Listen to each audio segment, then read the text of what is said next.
This is An Infinite Path, spoken word essays by Niles Heckman, some of which go on to become our documentary short subject films, half of which release freely here through the podcast, all of which can be found through your support at nilesheckman.com.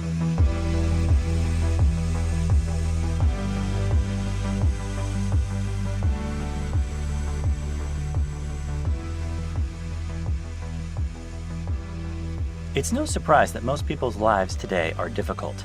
And it's absolutely true that a nefarious few, or what you might call a teeny-weeny tiny percentage of the population, engage in dark sorcery for their own benefit to hurt the rest of all life in the realm of Earth. They have an ancient secret club sitting around large tables in old and tall buildings, and you're not in it.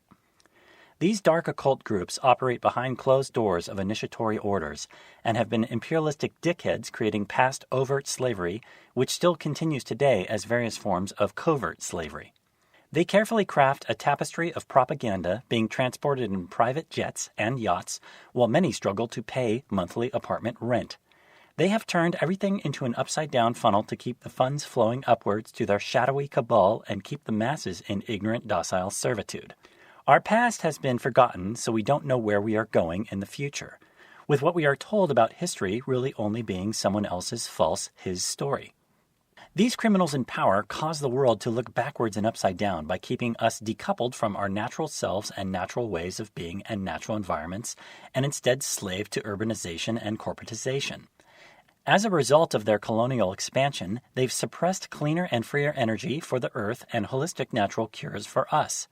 The banking system is purely parasitic, and their sick care industries of insurance companies and petrochemical pharmaceutical monopolies rank in endless profits.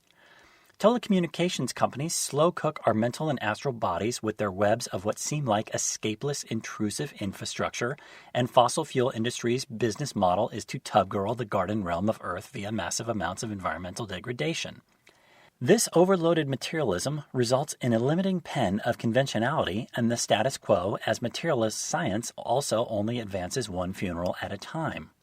Tyrannical think tanks take your mind to Stupid Town and wherever else disempowering they want you to be.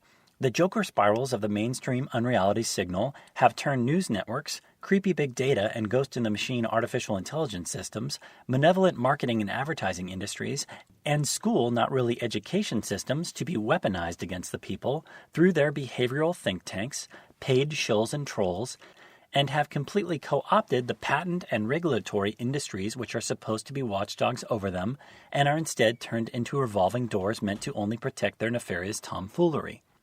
Yes, the parasitic puppet masters of the power pyramid have their oily tentacles in a lot of poo pies, fed to us with aluminum, mercury, fluoride, depleted soils, glyphosate, genetically modified fake foods, gasoline, added refined sugars, non-biodegradable plastics, and a deluge of other toxic chemicals shat down all over us, which are all about nefarious, short-term, dead corpse corporate profits instead of our health and well-being. This comes as we are told to trust the experts, who will often only really tell you that down is up and up is down. Sustainable, colorful, indigenous, animistic, esoteric cultures and traditions have been steamrolled into dull gray, mundane, monotheistic monoculture, passed off as what the culture claims is spiritual, yet all placate to the Old Testament, which has been rewritten many times over by those who were the winners on the battlefield by engaging in the most staunch brutality. Their resulting dogmatic, patriarchal, theocratic leanings have large audiences of a bored collective of mega-churches which sell you hollow, exoteric half-truths and constantly challenge the separation of church and state, while always politically fighting for a lowest common denominator, Handmaid's Tale style bringback of the Orwellian Dark Ages. As all wars are bankers' wars, they grow in influence as their shadowy, shady, co-opted big government behind the militarism and jingoism drinks Vatican and Israel Kool-Aid, cheering on unconstitutional Middle East occupations, all catalyzed by clear false flags. Economic hickmen from the Triple Crown Trinity rob less powerful countries of their natural resources and get them into spiderwebs of debt. Endless occupations of other countries in the name of freedom really just make us less free and cause significant loss of blood and treasure and mass degradation of mental health. All while telling you, don't look over here at these natural nature-based allies your ancestors used for millions of years, the criminalization of which and decoupling from have caused us to be ignorant of not only our real history, but our own mystery. Their psychological operations and Hegelian dialectic work time and time again to create outrage, polarization, and a constant multi-level matrix of distraction, apathy, and infighting by the ignorant, docile masses. You are told you live in the land of the free and the home of the brave, which is really a politically expedient euphemism for you are free to engage in commerce and you are free to do as we tell you. As the empirical pattern recurrently plays out over decades and even centuries, it always persists in a quest to suppress all aspects of expansion through expanded militarism, not just abroad, but at home, with police forces starting to look like black super soldier stormtroopers out of a hellish zombie apocalypse subgenre graphic novel or video game. Today we use this higher side chat style introduction to ask the ultimate question: what do we do about all this? Well, folks, knowledge is power, and these they-live skull-faced aliens under rubber masks are not really a powerful 100,000-pound King Kong ape, but instead a fake blow-up car lot gorilla that's only empowered because we keep blowing our own steaming hot air inside of it. We must self-consult our cosmic script and unplug from our matrix pods to resaturate and re-enchant our oftentimes mundane and repetitive modern lives, disconnecting from the system and declaring sovereignty over one's own consciousness, allowing us to recouple to natural energetic processes and cycles and rediscover nature as a teacher, thus causing a dissolution of empire and a re-illumination of the astral plane through deoccultment of the darkness and torch-bearing of the light, resulting in a restoring of our own magic and enchantment of this beautiful reality and rediscovering who we are, where we've been, and what we're doing. So, what are some specifics we can do to counter these nefarious goings-on? Well, the following is an initial answer to that question, which can help these culture creator grossly unbalanced man and she-beast illusory archonic overlords melt away as we remove that hot air. For we are the creators and they can only be manipulators. In the following essay, we present to you 4 things to not do and 4 things you can do. They are basic but broad overarching things that if we are conscious of, allow for a ever so slight reconnection to the spirit, which our ancestors once knew as well as water. Here's the quiet cliff notes and the key sentence in this blanter. The actions you can take are to not follow, consume, believe, or watch, while the things you can do are to feel, empower, experience, and create. As we dive in, we must re-mention the oftentimes mentioned Sturgeon's Law, as penned by writer Theodore Sturgeon, which is the adage that 90% of everything is crap, meaning everything applying to all subjects. So as we mention these things not to do, there will always be a 10% ratio of doing them, which is okay, so please do bear that in mind. Not following. Following is a tasteless and disempowering act. Better to be your own leader and not someone else's follower. If you're just following others, you're not forging your own originality. You are rubber stamping others' ideas and notions.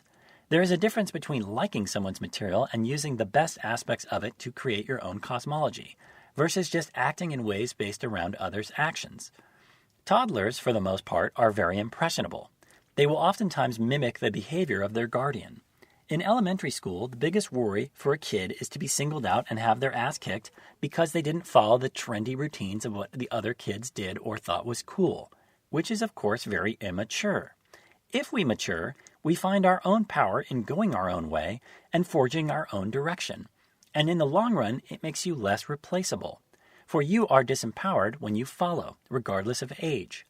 This is most grossly seen in celebrity worship, which seems to most appeal to tweens and teens before adulthood or grown-up tweens in adult meat suits.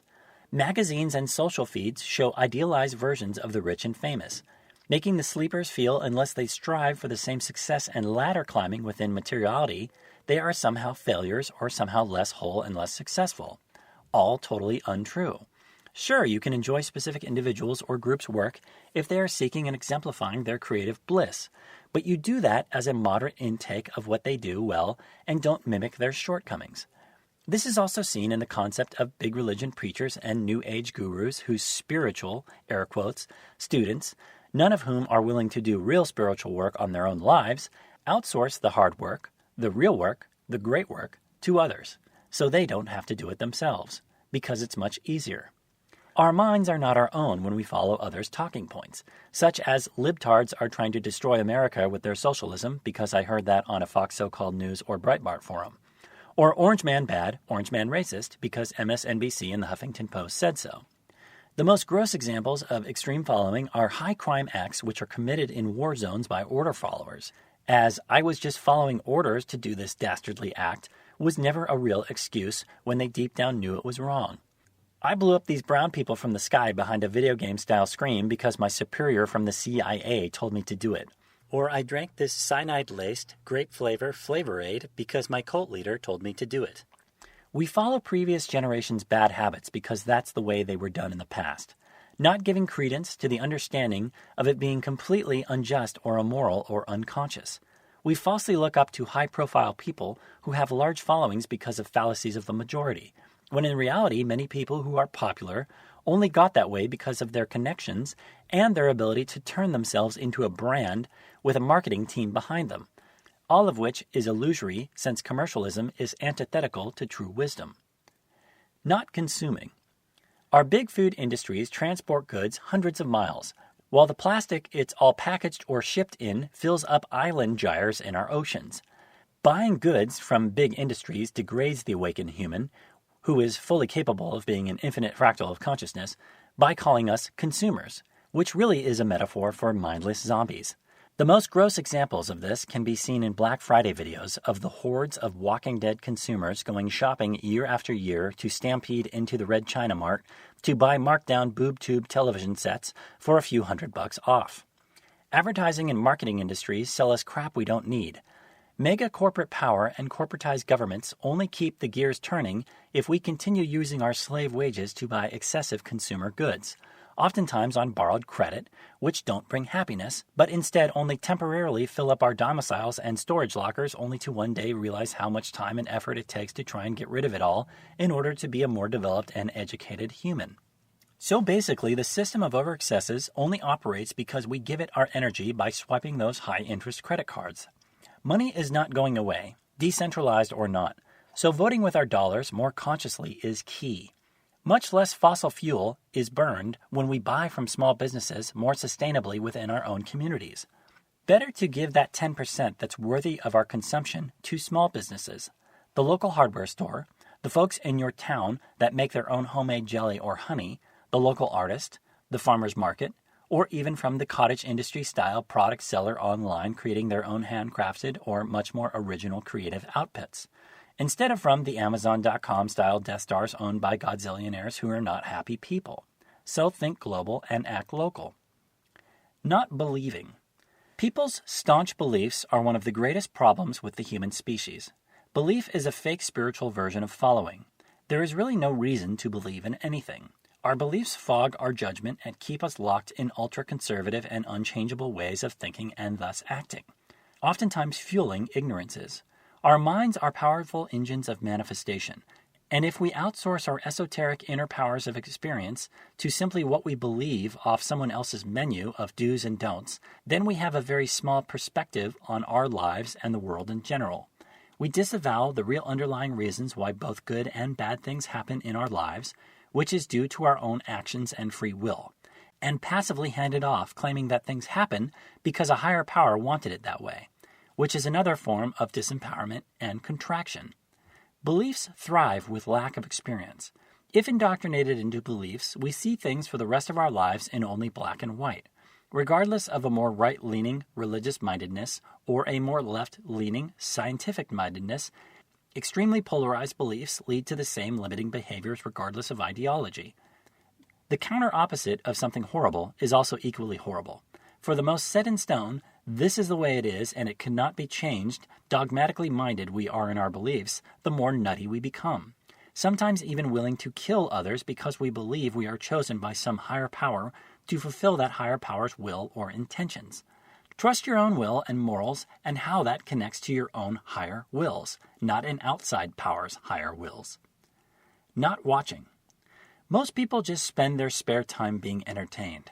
The vast majority of what they watch is either distraction at best or psychological operations, mind control, or flat-out propaganda at worst. Politics become about the contraction of languages, while most fiction on a screen destroys our ability to concentrate. Undeveloped human beings are very impressionable. What they see on TV, because the nice man in the suit or celebrity said so, they think is an actual real reflection on how things are and how the world really works. When in actuality, it's just there to keep us on a latent path of time wasting and stagnation, or a contractive path of feeling like humanity and the world is doomed because that news network shared a selection of the most crap things going on right now, because if it bleeds, it leads. Although prose can be packed with misinformation as well, it's generally better to read a good old book by a personal author, because those who are well-read are usually an inoculation against ignorance, for those with large libraries will always have more interesting lives and minds than those with large television sets. A highly discerning use of the screen, a la carte, as a window into the arts, can be empowering, of course, by always seeking out media that is expansive in whatever way possible. This usually, but not always, stems from watching the small and not the big.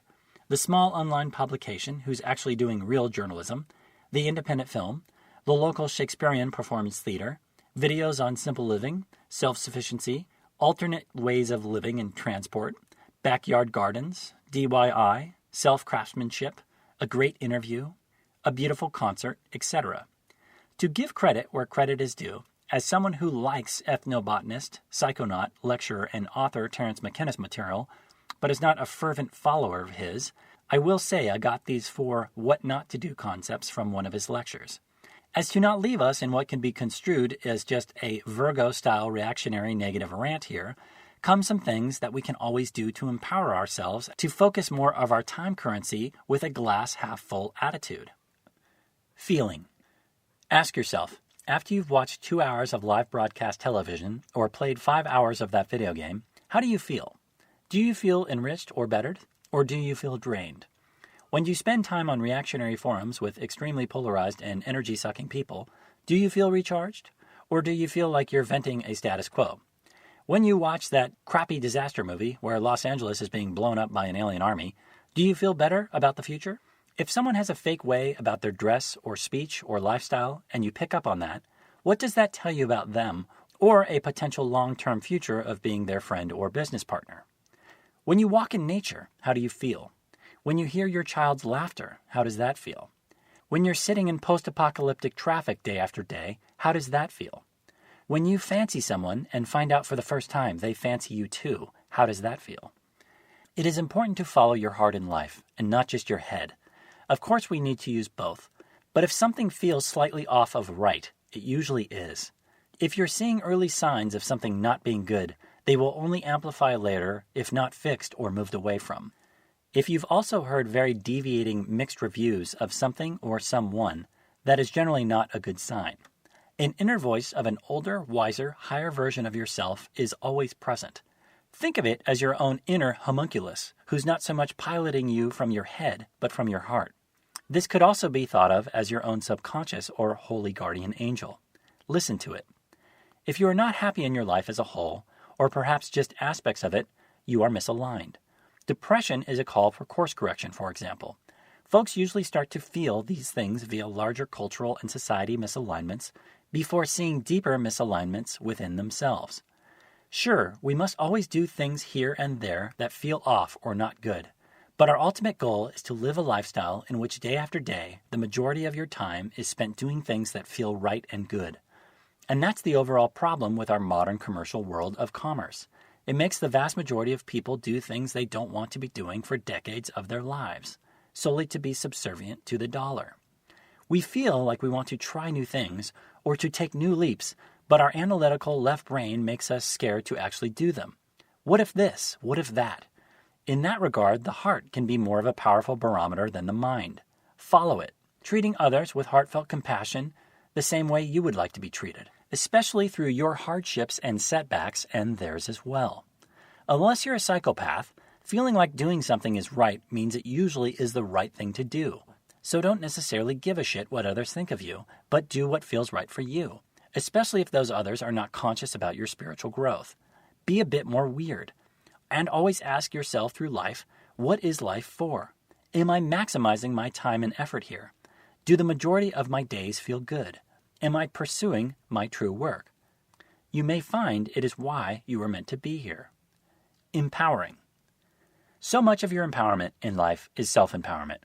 This comes by changing frame of mind and having a higher perspective, and manifests by how we choose to structure our own lives, by doing things such as not being in a relationship with someone who is not helping our growth, not being in a job we hate, lowering our standard of living but not necessarily quality of life, having more financial independence, however you choose to do that, thinking positively, not having 2.4 kids just because everyone else is, living more off the land, such as growing our own food or finding our own water, following natural cycles and rhythms, knowing our astrology, being an autodidact, knowing our family lineage, engaging in local organization, decentralizing our lives, thinking for ourselves and questioning authority, eating healthy natural foods our ancestors ate, and having sovereignty over our bodies and consciousness.